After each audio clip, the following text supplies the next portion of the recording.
बाबर आजम मोहम्मद रिजवान ने पाकिस्तान की लुटिया डुबो दी है। आंकड़े बताते हैं कि ये जोड़ी अब रिटायरमेंट की तरफ जा रही है। T20 के बाद शायद ओडीआई से भी पत्ता कट सकता है। वही वेस्टइंडीज के खिलाफ पाकिस्तान ने 3 मैच की जो वनडे सीरीज थी 2-1 से हार गए हैं। 34 साल बाद वेस्टइंडीज ने पाकिस्तान को वनडे सीरीज में मात दी है। 34 साल बाद पाकिस्तान का विजय रथ रुका है। इसका सबसे बड़ी कारण कोई और नहीं बल्कि बाबर आजम और मोहम्मद रिजवान ये खुद दोनों है, क्योंकि इन दोनों के ऊपर पाकिस्तान की टीम काफी डिपेंड रहती थी और दोनों ने अब पाकिस्तान की लुटिया डुबोई है। इस पूरी सीरीज में बुरी तरीके से फिसड्डी भी रहे हैं दोनों के दोनों। भाई पाकिस्तान क्रिकेट के मौजूदा वक्त के 2 सबसे बड़े नाम हैं ये दोनों ना, बाबर और रिजवान, मोहम्मद रिजवान। फैंस को हमेशा इन दोनों से बहुत सारी उम्मीद रहती हैं। भाई ऐसा लगा था कि अब जब T20 से पूरी तरीके से शिफ्ट हो गए हैं वनडे में ये दोनों प्लेयर, तो शायद वनडे में जलवा दिखाएंगे। जिस तरीके से T20 सीरीज जीती है वैसे ही वेस्टइंडीज में पाकिस्तान ओडीआई सीरीज तो हारती नहीं है। लेकिन यहां पर 2 बड़े खिलाड़ी जिनसे सबसे ज्यादा उम्मीद थी दोनों खराब रहे। बाबर ने वेस्टइंडीज के खिलाफ 18.6 का एवरेज है, शर्मनाक एवरेज है, सिर्फ 56 रन बनाए। इस बीच स्ट्राइक रेट कितना रहा? 63 का। ओडीआई है माना, लेकिन इतना खराब तो टेस्ट में चलता है भाई। कप्तान मोहम्मद रिजवान, इनकी बात करें तो भाई साहब ने वेस्टइंडीज के खिलाफ 3 मैचों में टोटल 69 रन बनाए हैं। इनकी एवरेज 23 की है।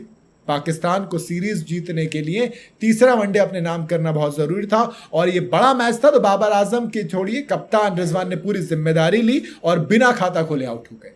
बाबर ने कहा कि हम कैसे लेंगे भैया जिम्मेदारी, वो भी सस्ते में निपट ली। उधर कहा कि बाद में हारने के बाद रिजवान ने कहा कि पिच ना थोड़ी सी अलग थी, 4 इनिंग हो चुकी थी टेस्ट मैचेस की, तो हमें वो पिच दी गई। इसी पिच पर 294 रन बनाए थे, 294 वेस्टइंडीज ने। शतक जड़ा था शाही होप ने।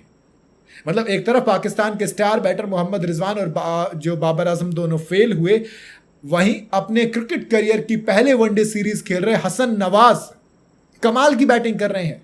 हसन ने इस सीरीज में 3 मैचों में कुल 122 रन बनाए हैं, वो भी 2 मौकों पर तो नॉट आउट रहे हैं। इसी वजह से उनका एवरेज 122 का है। हसन ने पहले वनडे में 63 रन नॉट आउट वाली मैच जिताऊ पारी खेली थी। अपने वनडे करियर की पहली सीरीज में हसन नवाज ने काफी इंप्रेस भी किया और अब पाकिस्तान फैंस उन्हीं की तरफ ज्यादा देख रहे हैं। कहा कि भैया ये जो बड़े थे बूढ़े हो गए हैं, ये जो नए हैं अब इन पे दाव लगाइए। इवन बैटिंग में कॉन्फिडेंस भी अलग नजर आता है।